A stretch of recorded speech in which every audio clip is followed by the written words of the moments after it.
Hello बच्चों, कैसे हो? उम्मीद करते होंगे कि आप लोग बढ़िया होंगे। तो देखो, आज की क्लास में हम क्या शुरू करने जा रहे हैं। थेल्स का विलोम। थेल्स प्रमेय के बारे में पिछला क्लास में आपको एक थेल्स प्रमेय पर वीडियो बना करके डाल दिया हूँ, जिसका लिंक मैं डिस्क्रिप्शन में डाल दूँगा, वहाँ से जा कर के देख लेंगे। तो आज की क्लास में हम समझेंगे थेल्स प्रमेय का विलोम। तो देखिए, शुरू करते हैं थेल्स प्रमेय का विलोम। तो सबसे पहले हम थेल्स प्रमेय के विलोम के बारे में है क्या लिख लेंगे कि किसी त्रिभुज में थेल्स का विलोम। थेल्स प्रमेय क्या था? थेल्स प्रमेय था किसी त्रिभुज में एक भुजा के समानांतर खींची गई रेखा उन दो भुजाओं को जिस बिंदु पर काटती है वे बिंदु उन दोनों भुजाओं को समानुपाती भागों में बांटती है।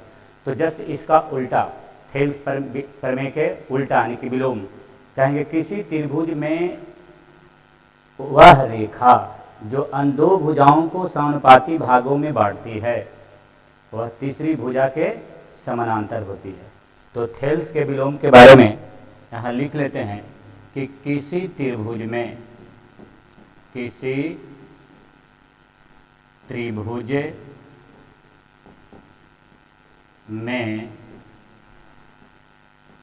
वह रेखा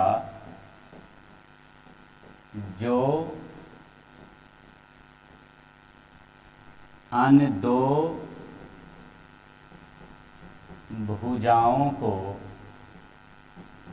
भुजाओं को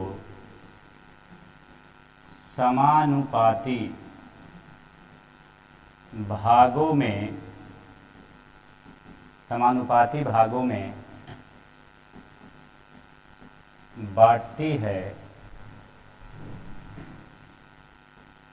वह रेखा तीसरी भुजा के समांतर लिख दो या समानांतर लिख दो, जो इच्छा करे लिख सकता है। तीसरी भुजा के समानांतर होती है। तो ये थेल्स प्रमेय का विलोम था, जस्ट उसका उल्टा, थेल्स प्रमेय के उल्टा। तो थेल्स प्रमेय के विलोम अगर सिद्ध करने के लिए आपको दे इस प्रमेय को, तो आपको चरणबद्ध तरीके से सिद्ध करना है। सबसे पहला चरण होता है प्रमेय का सिद्ध करने के लिए साधारण प्रतिज्ञा। सबसे पहला चरण साधारण प्रतिज्ञा।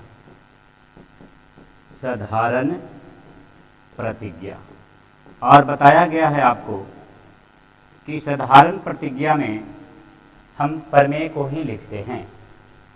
और दूसरा चरण होता है दिया गया है कि, या इसको बोल सकता है विशेष प्रतिज्ञा। तो दूसरा चरण है दिया गया है कि। अब दिया गया है कि में जो आपको प्रमेय का पहला पैराग्राफ होगा उसको हम कहते हैं विशेष प्रतिज्ञा, यानी कि दिया गया है, और उसको हम नाम रख लेते हैं, यानी कि अपने मन से नाम लिखते हैं। कहता है किसी त्रिभुज में, तो इसमें कह रहा है प्रमेय में किसी त्रिभुज में, तो लिख देना कि माना कि ABC त्रिभुज में, माना कि ABC त्रिभुज में। एकदम ध्यान से समझना, बिल्कुल आसान है। माना कि ABC त्रिभुज में, कह रहा है किसी त्रिभुज में वह रेखा, चाहो तो फिगर बना देना। माना कि ABC त्रिभुज में, तो ABC एक त्रिभुज का एक फोटो बना देना यहाँ पर, एकदम ध्यान से समझ में आएगा। ABC, चलिए ABC एक क्या बना दिया? त्रिभुज बना दिया। वह रेखा, तो मान लिया कि माना कि ABC त्रिभुज में, फिर कह रहा है कि वह रेखा, तो लिख देते हैं DE रेखा। कौन रेखा? DE रेखा। तो यहां बनाते हैं कि DE रेखा दो भुजाओं को समानुपाती भाग में बांटती है। तो कोई एक DE रेखा इसे बनाते हैं, ऐसे बना दो, चाहे ऐसे बना दो, चाहे ऐसे बना दो। तो एक हम यहाँ पर DE रेखा यहाँ पर बनाते हैं, DE। तो रेखा DE रेखा, DE रेखा लिख दिया हमने डीई रेखा दो भुजाओं को समानुपाती भाग में बांटती है। डी रेखा बताओ, अगर हम डीई रेखा यहां पर बनाए हैं तो ए बी और ए सी, ये दोनों को कह रहा है कि ए बी और ए सी दो भुजा को समानुपाती भाग में बांट रहा है। डी रेखा ए बी तथा ए सी को कह रहा है कि दो भुजाओं को, तो लिख दें ए बी और ए सी को समानुपाती भागों में बांटती है। तो लिख दें कि ए बी और ए सी को समानुपाती मतलब समान अनुपात में, जिस अनुपात में ए ने बांटेगा उसी अनुपात में इधर भी काटेगा। तो चलिए ए बी और ए सी को यहां एक लाइन लिख देते हैं, समानुपाती भागों में बांटती है। अर्थात कहने का मतलब क्या हुआ? कहने का मतलब हुआ कि समानुपाती भागों में बांटती है, इसका मतलब यह हुआ कि जिस अनुपात में इस भुजा को बांट रही है डी, वही अनुपात में इस भुजा को ही बांटेगा। अगर इसको बांटेगा ए बी, ए डी अगर हम लिख रहे हैं तो, और इसमें लिख रहे हैं ए डी बटे डी बी, तो बताओ इसमें भी आपको लिखना पड़ेगा ए ई बटे ई सी, ए ई बटे ई सी, वही अनुपात, समान अनुपात। अगर इसमें लिखेंगे ए बी बटे ए डी तो इसमें भी लिखना ए सी बटे ए ई। मतलब कहने का मतलब है कि जिस अनुपात में इसको बांटेगा वही अनुपात में इसको बांटेगा, इसी को बोलते हैं समानुपाती भागों में बांटती है। दिया गया है सिस्टम, पहला पैराग्राफ हो गया खत्म, समानुपाती भागों में बांटती है। चलिए फिर कहता है कि लास्ट पैराग्राफ होता है सिद्ध करना है, कि लास्ट पैराग्राफ क्या होता है? सिद्ध करना है। तो चलो यहां पर लिख देते हैं सिद्ध करना है कि, बताओ क्या सिद्ध करने के लिए कह रहा है? वह तीसरी भुजा के समानांतर होती है। इसका मतलब डीई रेखा ए बी और ए सी को समानुपाती भाग में बांट रहा है, मतलब तीसरा भुजा के समानांतर होगा। मैंने सिद्ध करे कर रहा है कि डीई समानांतर, सिद्ध क्या करे कर रहा है? डीई समानांतर बीसी, यही सिद्ध करने के लिए कर रहा है, डीई समानांतर बीसी।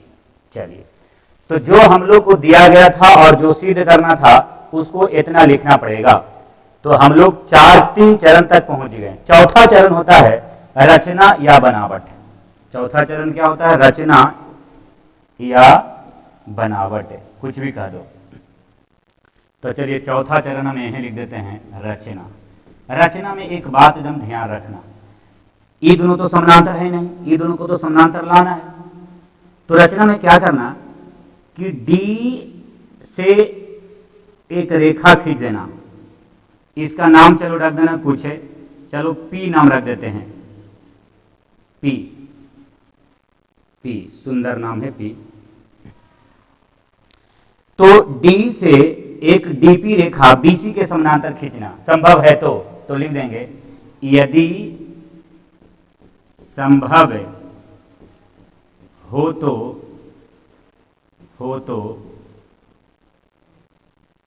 डीपी किसके समानांतर खींचा? बीसी के समानांतर खींचा। इसको भाषा में भी तुम लिख सकता है कि यदि संभव है तो डीपी रेखा, डी बिंदु से डीपी रेखा बीसी के समानांतर खींचा जो एसी को पी पर काटती है, ऐसे लिख सकता है। फिलहाल इतना से काम चल जाएगा कि यदि संभव है तो डीपी रेखा बीसी के समानांतर खींचा, डीपी रेखा बीसी के समानांतर खींचा। अब उसके बाद हमें चलना है परमान, इसको ध्यान से समझना। इसके बाद हमें किस पर काम करना है? परमान पर। चलिए परमान मतलब प्रूफ, ध्यान से समझो। परमान, परमान, परमान में सबसे पहले तुम क्या करना है ना कि आपको रचना से चलना। परमान में किसको से? रचना से। रचना में क्या है? रचना से लिख देना, या दिया गया ऐसे भी चल सकता है, ऐसे रचना से चलना। रचना में क्या है? कहेंगे डीपी समानांतर बीसी, डीपी समानांतर बीसी। तो थेल्स ने क्या कहा था कि किसी त्रिभुज में यदि एक भुजा के समानांतर रेखा खींचा हुआ रहेगा ना तो अन दो भुजाओं को समानुपाती भाग में बांटेगा। तो कहेंगे डीपी समानांतर बीसी ई रचना में देले है। तो बताओ थेल्स प्रमेय के अनुसार लिख देंगे यहां पर कि थेल्स प्रमेय, थेल्स प्रमेय से, थेल्स प्रमेय क्या कहता है कि अगर देले है रचना में कि थेल्स प्रमेय रचना में कि डीपी समानांतर बीसी है तो थेल्स प्रमेय कहता है कि इसका मतलब कि दोनों भुजा को समानुपाती भाग में बांटेगा। मतलब एडी बटे डीपी डीबी बराबर एपी बटे पीसी। थेल्स ने ही बोला था कि किसी त्रिभुज में एक भुजा के समानांतर खींची गई रेखा अन दो भुजाओं को समानुपाती भागों में बांटती है, यानी कि एडी बटे डीबी बराबर एपी बटे ईसी होगा, क्योंकि हम समानांतर खींचे हैं रचना में। इसको मान लेना समीकरण O1।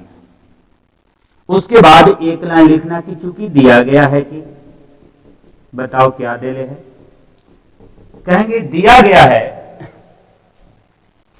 कि एडी बटे डीबी बराबर ए बटे ईसी। ये बात दिया गया है। देखो एडी बटे डीबी बराबर ए बटे ईसी, ये हमारा पहले से दिया गया है। इसको मान लेंगे समीकरण 2। अब देखो समीकरण 1 का मान 2 में रख दो या 2 का मान 1 में रख दो, या तुम ऐसे कह सकता हो कि तुलना करने पर 1 और 2 को तुलना करने पर, देखो तुलना करने पर कर देते हैं। एडी बटे डीबी बराबर एपी बटे पीसी, एडी बटे डीबी बराबर एपी ए बटे ईसी। मतलब कि एलएचएस एलएचएस यदि बराबर है तो बताओ ये दोनों का आरएचएस आरएचएस बराबर होगा कि नहीं। कहने का मतलब हुआ कि यदि राम के बराबर श्याम है और राम के बराबर अगर सोहन है तो इसका मतलब क्या हुआ, राम के बराबर श्याम है और रामे के बराबर सोहन है, इसका मतलब श्याम और सोहन दोनों बराबर है। श्याम या सोहन क्या है, बराबर। ये हम तुलना करने पर बोल दिए। तो उसी प्रकार से बताओ यहां लिख देना कि समीकरण 1 और 2 को तुलना करने पर भी चलेगा। समीकरण 1 और 2 से चलो तुलना करने पर भी लिख सकता है, या समीकरण 1 का मान 2 में बैठाने पर या 2 का मान 1 में बैठाने, जो इच्छा करे लिख सकता है। अपना कॉन्सेप्ट क्लियर होना चाहिए सिर्फ। तो बोलो एलएचएस एलएचएस बराबर है तो बताओ ये वाला भी दोनों बराबर हो गए। एबी बटे डीबी, एडी बटे डीबी के बराबर एपी बटे पीसी है, एडी बटे डीबी के बराबर ए बटे ईसी है। इसका मतलब कि एपी बटे पीसी बराबर ए बटे ईसी दोनों आपस में क्या होगा, बराबर होगा।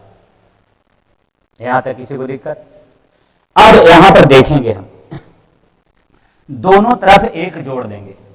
कहने का मतलब हुआ कि अगर कोई दो मान आपस में बराबर है तो दोनों मान में समान संख्या को जोड़ने पर, समान संख्या को घटाने पर, समान संख्या को गुना करने पर, समान संख्या से भागा देने पर मान में कोई वृद्धि या तो मान में कोई कमी नहीं होती है।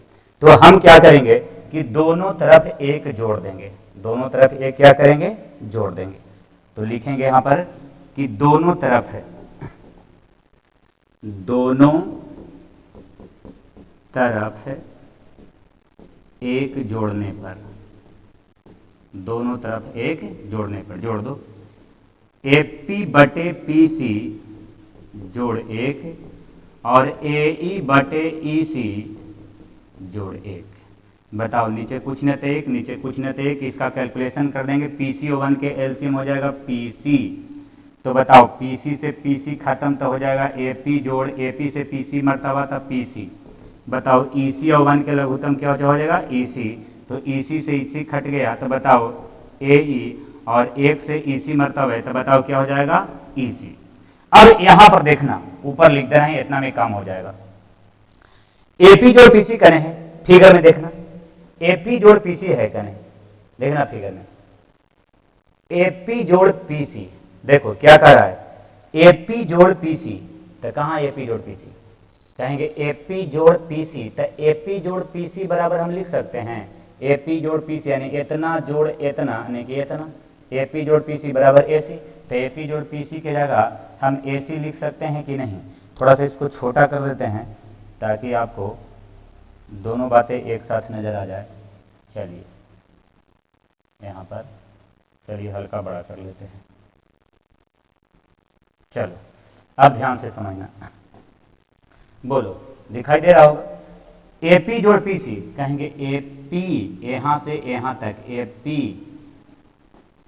AP देखो AP यहाँ से यहाँ तक AP जोड़ PC तो बताओ इतना जोड़ इतना, तो AP जोड़ PC बराबर क्या हो जाएगा AC बटे, बोलो PC है नीचे तो लिख दिए PC बराबर, बोलो A जोड़ EC कहाँ है AE, देखो यहाँ से यहाँ तक AE जोड़ EC, देखो AE जोड़ EC AE जोड़ EC तो कहेंगे हो जाएगा AC।